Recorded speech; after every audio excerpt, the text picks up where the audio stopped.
Please welcome Péter Balázsik. Good morning, ladies and gents. How are you this morning? I see some sleepy faces. Long night last night? Yeah, kind of. Let me start with a question. Who has something to do with startups in this room? Hands up. Yeah, quite a few of you. Okay, so you might be interested in what I have to say. I think we are a case study for growing in the V4 region. So I'm going to talk about exactly that. Before I do that, let me grab the opportunity to say thank you for Hiventures for putting us on stage today, and we try to live up for the trust that they gave to us. There's a lot of things happening with us right now, so I could talk to you for an hour about different stories that are going on in the company, but I only have 40 minutes left, so I'll talk about our expansion and what really happened to us in the last few months. A short introduction so you can have a look at what we do. We are an HR tech company. We started our commercial activity last year. I founded the company together with my partner of crime, Joel Kellyar, who used to be sitting there. Yeah, he's there.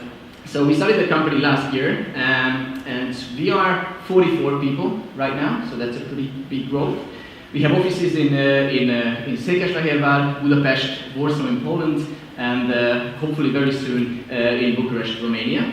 So that's why I'm saying we are a good case study of growing in the region. Originally we financed the company from our own pockets. We managed to take it to profitability on a smaller scale. And then a few months ago we received a 1.5 million euros investment from Hiventures. That really speeded things up, and thanks for Peter Tatray for pushing the investment so hard so we could get it this year. And that really changed a lot of things. We were a 7 people company in June, and we are a 44 people company in December. So you can imagine the things that are going on when you try to almost multiply the size a few times. We work in the shared services sector. Please hands up if you have any idea about what the shared services sector is. Okay, that's pretty good. That's pretty good. I'm actually surprised. So our short-term goal is to become a dominant player in the niche market of shared services and HR services.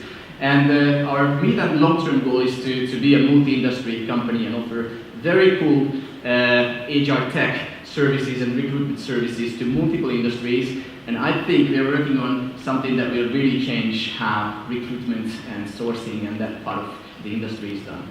I'll show you some of the clients that we work with.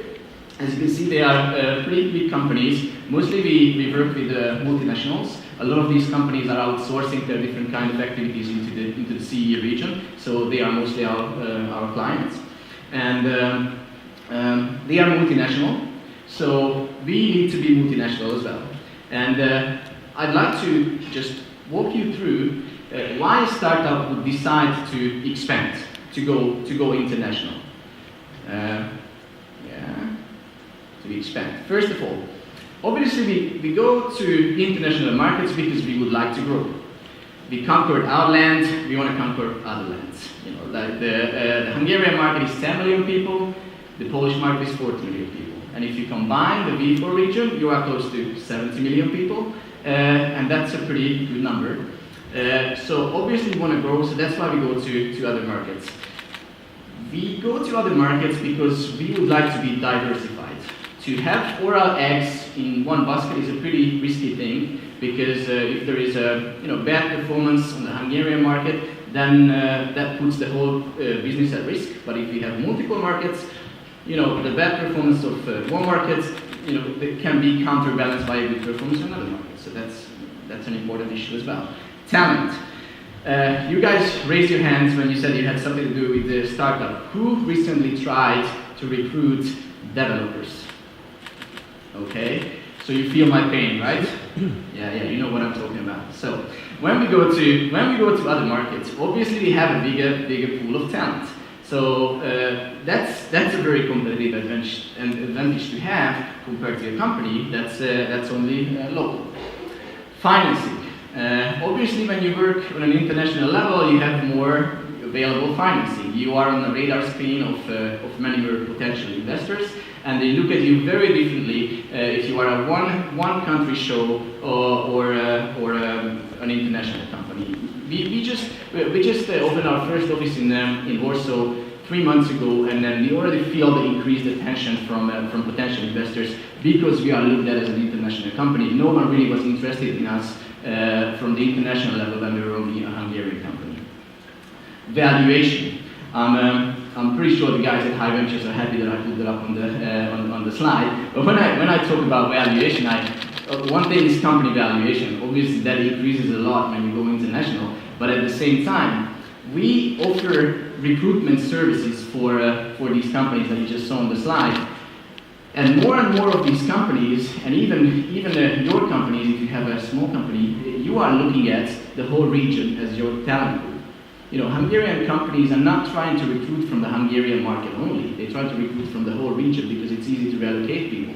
So when we have a service that's available in multiple countries in the region, our value increases a lot in terms of the services that we can provide. We were participating in projects where one of our Hungarian clients were looking for Polish speakers to Szeged, and we were recruiting Polish candidates in Poland to move to Szeged. It was a really successful project. So the whole thing is starting to change, and then more and more companies are looking at the whole region as a whole.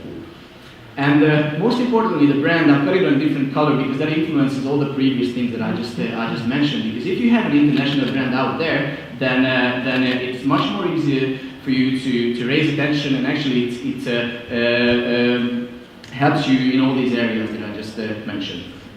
So these are very practical reasons for going international.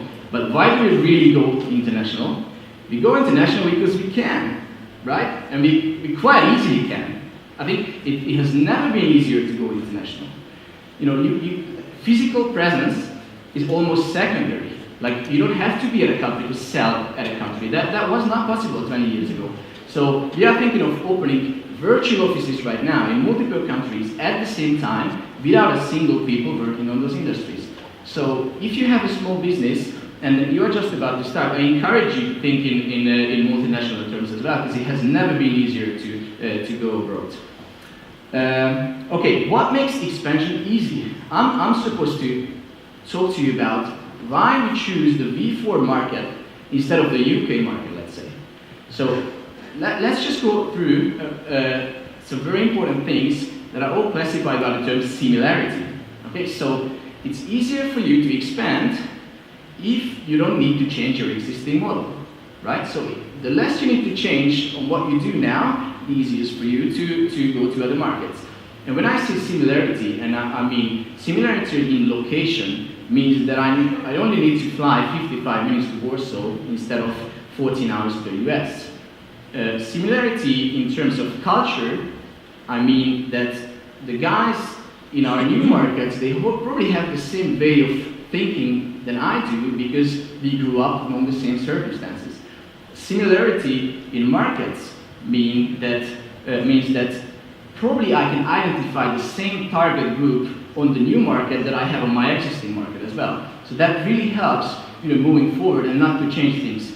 Similarity in terms of regulations means that we can use our existing contracts and data privacy documents and all these to new markets as well. We don't need to translate, we don't need to harmonize because it's an EU standardized market.